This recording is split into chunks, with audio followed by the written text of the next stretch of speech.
Thumb of Michigan, August 1884.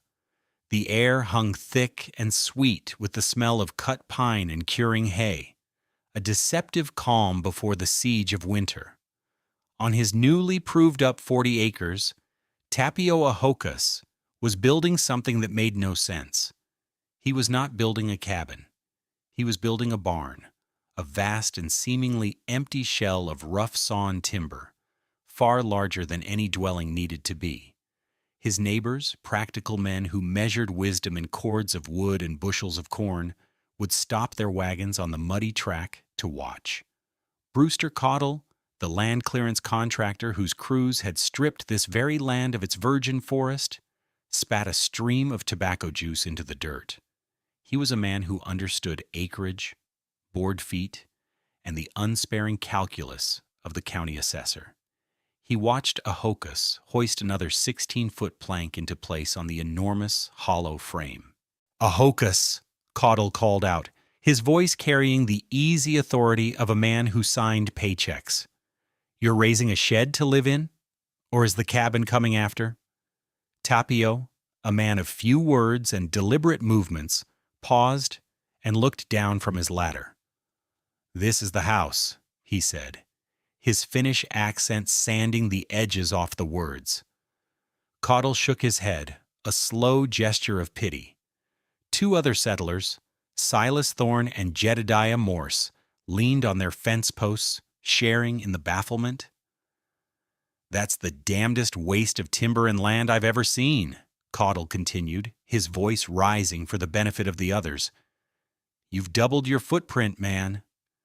You're wasting proved-up acreage on empty room no assessor will ever count. That's a fool's bargain. You'll be paying tax on land you can't even farm because this wooden ghost is sitting on it." The men chuckled. They saw a cavernous, unchinked shed, a structure fit for hay or horses, not for a wife and two small children facing a Michigan winter. They saw a madman, a greenhorn Finn who didn't understand the simple, brutal logic of their world. Tapio Ahokas offered no argument. He simply nodded once, a gesture of acknowledgement, not agreement, and turned back to his work. The rhythmic thump of his hammer resumed, echoing across the clearing. The mockery would last through the autumn. The validation would have to wait for the cold. What did this Finnish ludi builder, a man from a land of deep snow and deeper quiet, understand about the physics of a buffered envelope that a seasoned land clearance contractor and a community of hardened pioneers had missed entirely? Before we unravel the simple genius behind this strange wooden shell and witness the humbling education that winter would provide, take a moment to subscribe to our channel. We dig into the forgotten histories of practical wisdom, and I promise you will learn something about heat, wind, and survival that is as relevant today as it was in 1884. Click the like button if you appreciate these stories of quiet ingenuity and tell us in the comments, what's the most counterintuitive piece of folk wisdom you've ever seen prove true? Tapio Ahokas was not a logger, though he knew the heft and grain of a dozen species of tree. He was not a carpenter in the American sense, a man who built boxes to be nailed together and filled with furniture. He was a man whose trade was rooted in the ancient dialogue between a family and a 9-month winter. In his homeland of Finland, he had been a builder of ludi farmsteads, sprawling complexes that were more ecosystem than building. He had worked with the massive squared logs of Arctic pine, the insulating properties of packed earth, and the profound power of unheated space. His hands knew the feel of the kiln-dried timbers for the inner dwelling, the rough-hewn planks for the outer sheds, and the precise gap between them that meant the difference between survival and misery. A ludi was a village, under a single sprawling roofline, a warm human core surrounded by a cooler, protective ring of barns, storage sheds, and covered walkways. The Finnish farmer didn't step out into the blizzard, he stepped into the buffer. He and his wife Aino had come to America with their 2 children, Elias and Sophia, seeking land of their own, a place where their labor would build a legacy, not just pay rent. They bought their 40 acres in the thumb, a flat, fertile peninsula of land clawed from dense forest, where the wind blew sharp and clean off the vast, cold expanse of Lake Huron. Their first winter in a hastily built, standard-issue settler's cabin had been a lesson in failure. It was a cold that didn't just seep, it invaded. Tapio remembered Aino, a woman of immense resilience, sitting by the fire trying to mend one of Elias's woolen shirts. The needle, chilled by the ambient air in the cabin, would not pierce the fabric. The wool fibers had become so brittle with cold that the needle point simply skidded across the surface, unable to penetrate. He remembered the sponge for washing dishes, left for a moment too far from the stove, freezing solid. When Aino picked it up, it didn't bend. It fell from her numb fingers and shattered on the floor like a piece of pottery.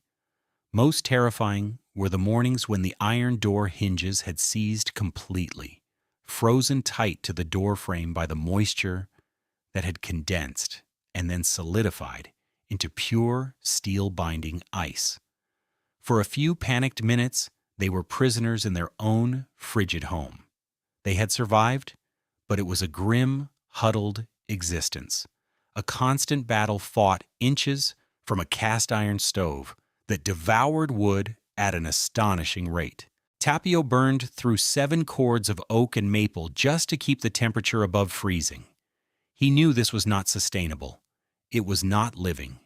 It was a siege. He had watched his children, their faces pale, and their breaths pluming in the corners of their own home. He would not allow them to endure that again. He was not an inventor chasing a clever idea. He was a father and a husband, armed with ancestral knowledge, solving a problem that threatened to break his family. The conventional wisdom in the thumb of Michigan was straightforward. Build tight, build thick, and cut enough wood to feed a dragon. A standard cabin was a single wall of logs, ideally squared and tightly fitted, with the gaps filled by a mixture of mud, moss, and clay known as chinking. The theory was simple. The wall was a barrier. The thicker the log, the better the barrier. The tighter the chinking, the fewer the leaks. In a calm, cold environment, this worked reasonably well. But the thumb was not calm. Its proximity to Saginaw Bay and the larger Lake Huron produced a weather phenomenon of ferocious power. Lake effect snow. This wasn't the gentle, drifting snow of a Christmas card. It was a relentless, horizontal assault, driven by winds that could hold a steady 30 miles per hour for days on end.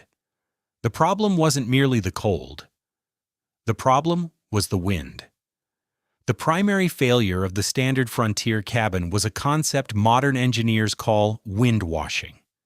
At 30 miles per hour, the wind did not just press against a cabin wall.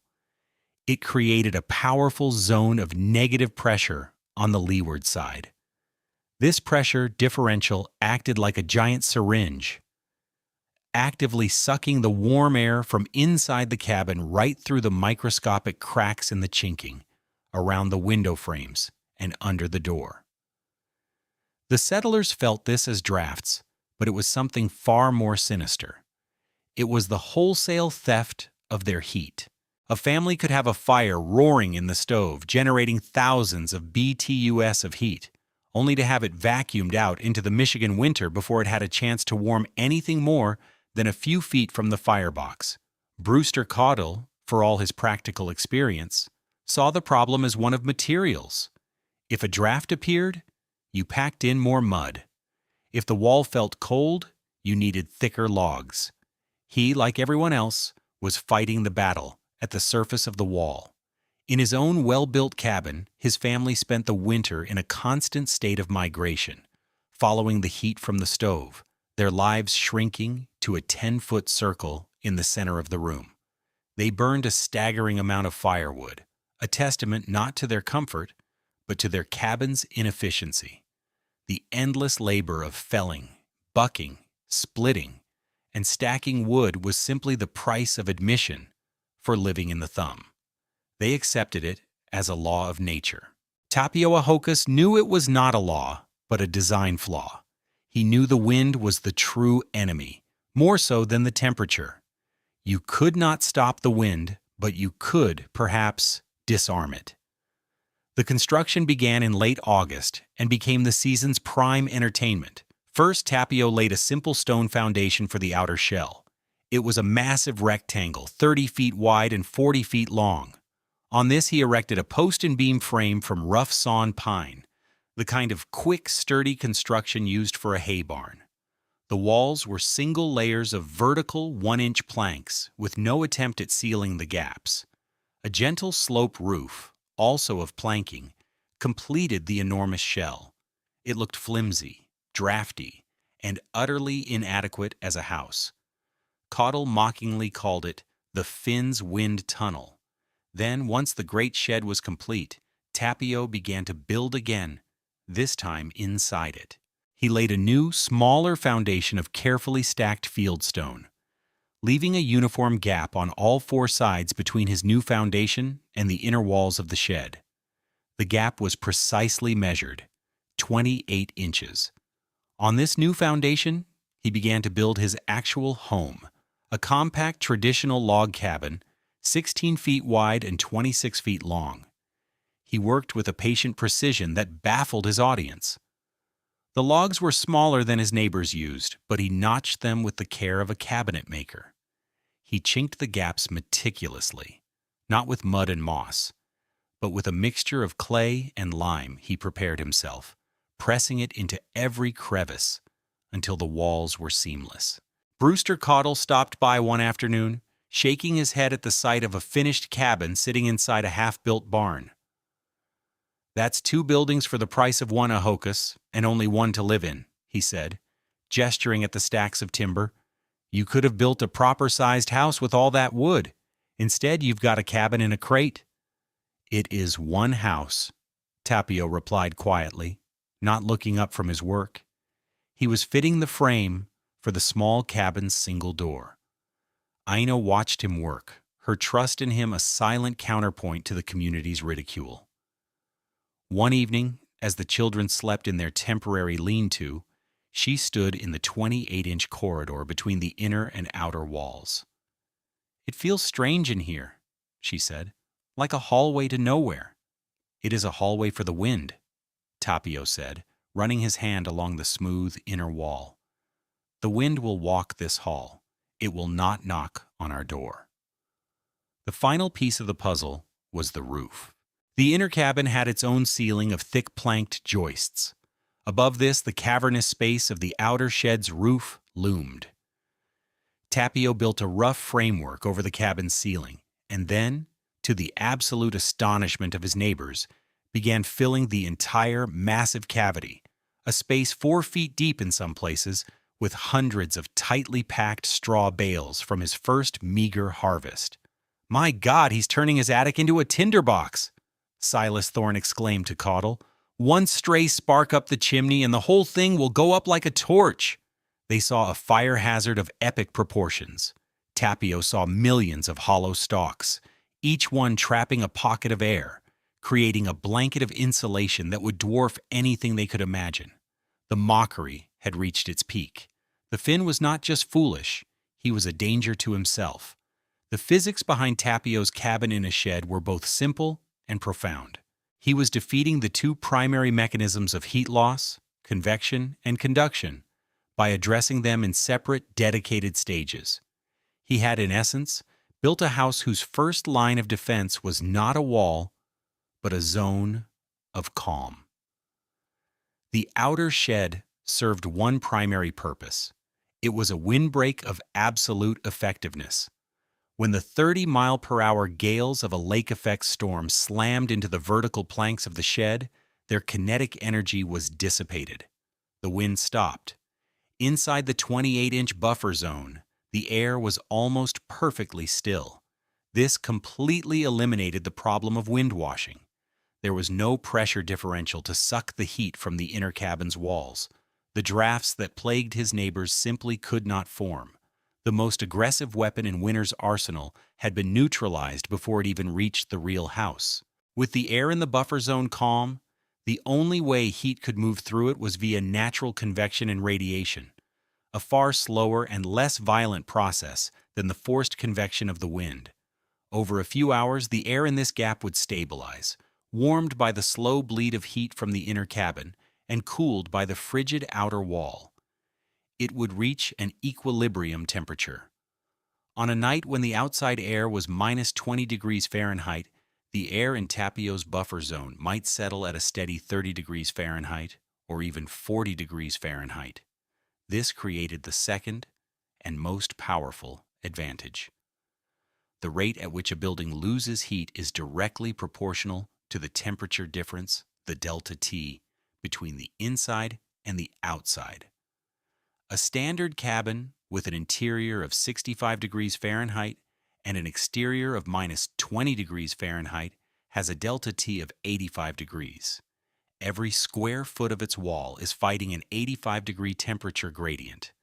Tapio's inner cabin, however, was not losing heat to a minus 20 degrees Fahrenheit night.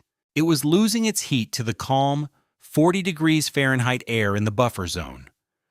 With the same 65 degrees Fahrenheit interior, his delta T was a mere 25 degrees. By reducing the temperature differential by more than 2/3, he had slashed his home's heat loss by the same amount. The massive blanket of straw bale insulation above the ceiling performed the same function for the roof, creating a colossal thermal break between his living space and the sky. His small, efficient wood stove didn't have to fight a polar vortex. It only had to keep a well-sealed box warm against a cool, calm autumn day. He wasn't out-muscling the winter. He was sidestepping it. The snow began on a Tuesday in mid-January. It wasn't a storm so much as a siege. The wind locked in from the east, a raw, damp blast coming off the frozen plains of Saginaw Bay, carrying a payload of fine, hard snow that flew perfectly horizontal to the ground. For 9 solid days, the wind never dropped below 30 miles per hour, and the temperature never rose above minus 18 degrees Fahrenheit. It was a weather event that scoured the landscape, piling up drifts that buried fences and outbuildings, and finding every single flaw in human construction. For the settlers of the Thumb, it was a waking nightmare. At the Caudle House, the wind shrieked through the log walls. Brewster and his oldest son spent their days feeding the stove and their nights huddled under every blanket they owned. Ice formed in thick, crystalline ferns on the inside of the west wall, the one facing the wind. A barrel of potatoes in their root cellar, thought to be safe, froze solid. At the Thorne residence, a section of chinking failed, blowing out in the night and letting in a jet of Arctic air that felt like a physical blow. The family abandoned the main room entirely, nailing blankets over the doorway and living in their small bedroom, a grim tableau of fear and shivering misery. In the strange, double-walled house of Tapio Ahokas, there was quiet. The roar of the wind was a distant, muffled hum, the sound of a battle happening somewhere else. Inside the small, warm cabin, the air was still. There were no drafts. A single candle on the dinner table burned with a steady, unwavering flame. Aino was able to do her mending, her needle piercing the wool with ease. The sponge by the wash basin remained soft and pliable. Elias, who was 8, and Sophia, who was 5, were not bundled in coats. They sat on a woolen rug on the floor, sorting a small bag of bean seeds for the spring planting, their fingers nimble and sure. The contrast was absolute. Numerically, it was staggering. Inside Brewster Caudle's house,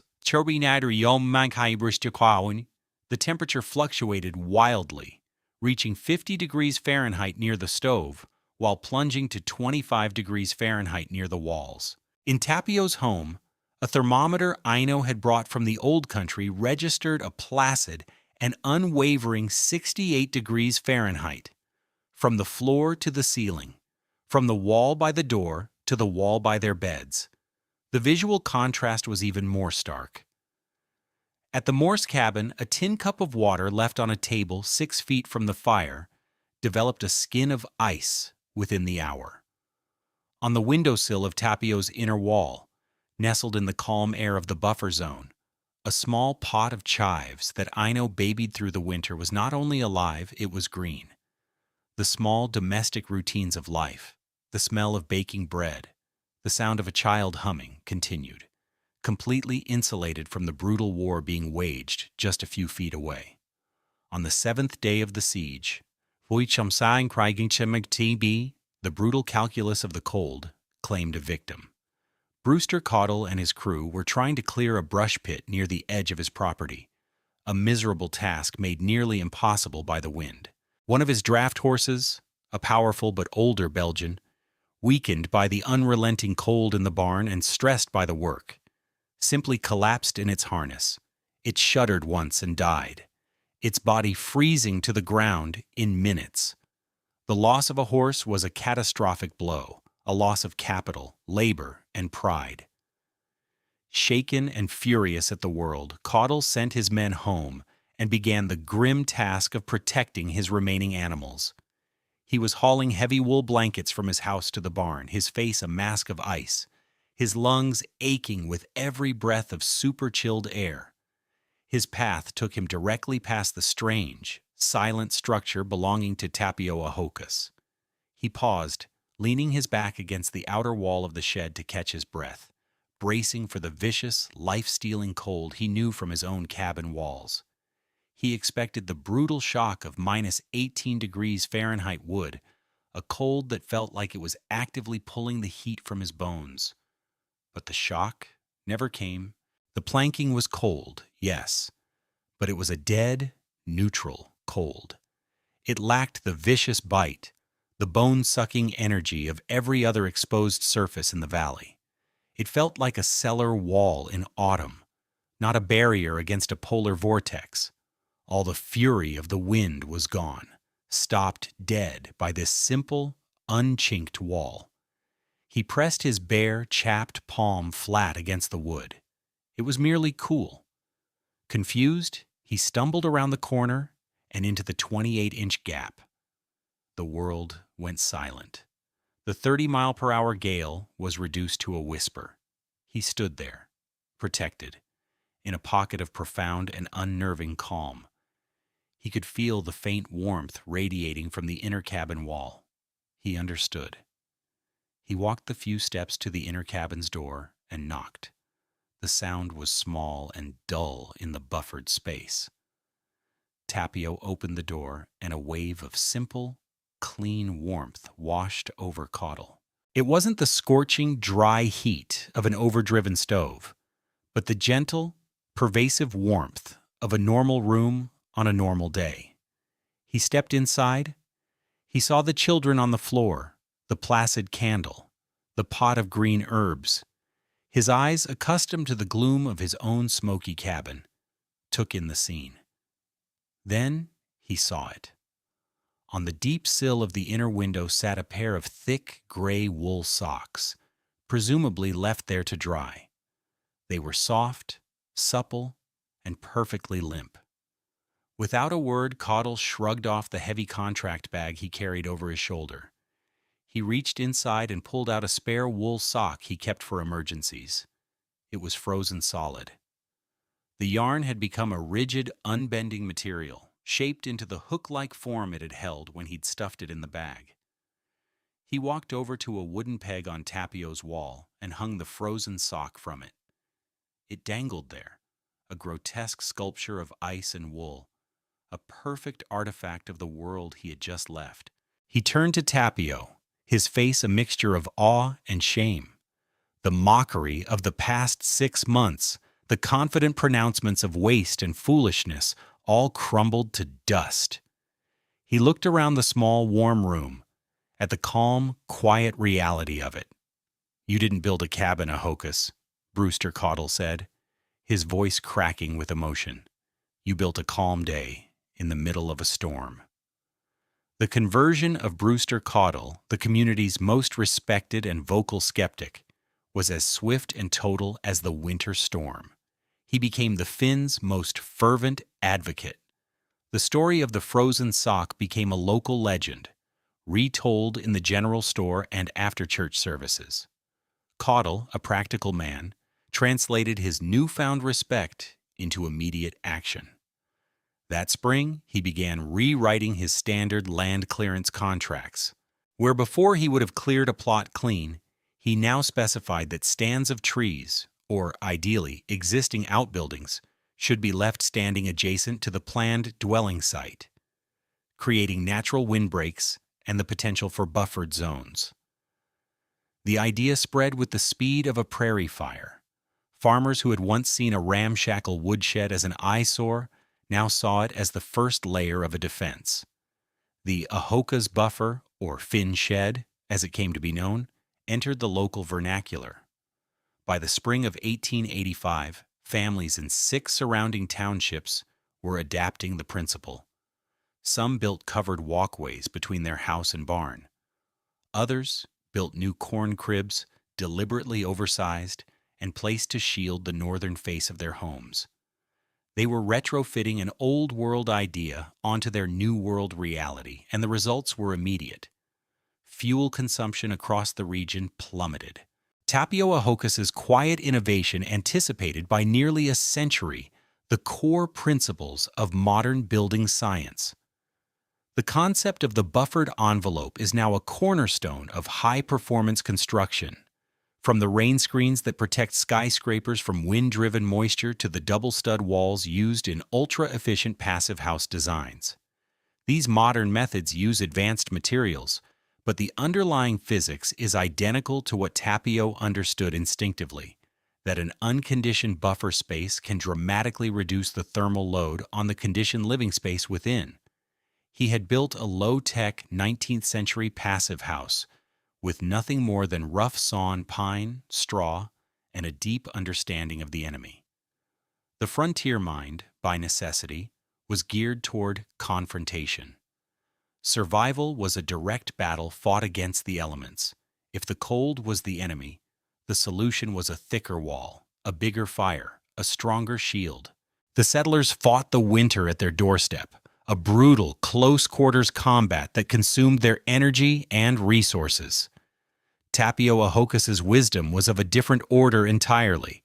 His approach was not about confrontation, but about distance. He didn't build a better shield. He simply moved the location of the battle. He didn't fight the cold at his wall. He made the cold lose its teeth one room away. He conceded the outer shell to the wind and the frost, a sacrificial space that absorbed the winter's rage. By inviting the enemy into an antechamber, he ensured it could never breach the throne room. He had created an island of manufactured calm, proving that the most effective way to withstand a siege is to build a fortress so clever the enemy never even realizes where the real walls are. Thank you for joining us on this journey into the past.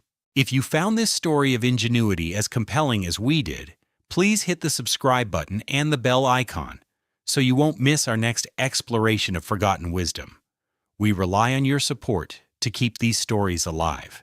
Please share this video with anyone who appreciates the intersection of history, science, and human resilience. And before you go, let us know in the comments, what other old-world techniques have you seen solve modern problems? Disclaimer: this video presents historically inspired reconstructions for educational and storytelling purposes. The characters, names, and specific events depicted are fictional, but the building techniques and scientific principles are based on real historical practices. Any application of these or similar techniques in a modern context should be done in accordance with current building codes, safety guidelines, and professional consultation. This content does not constitute professional, technical, or legal advice.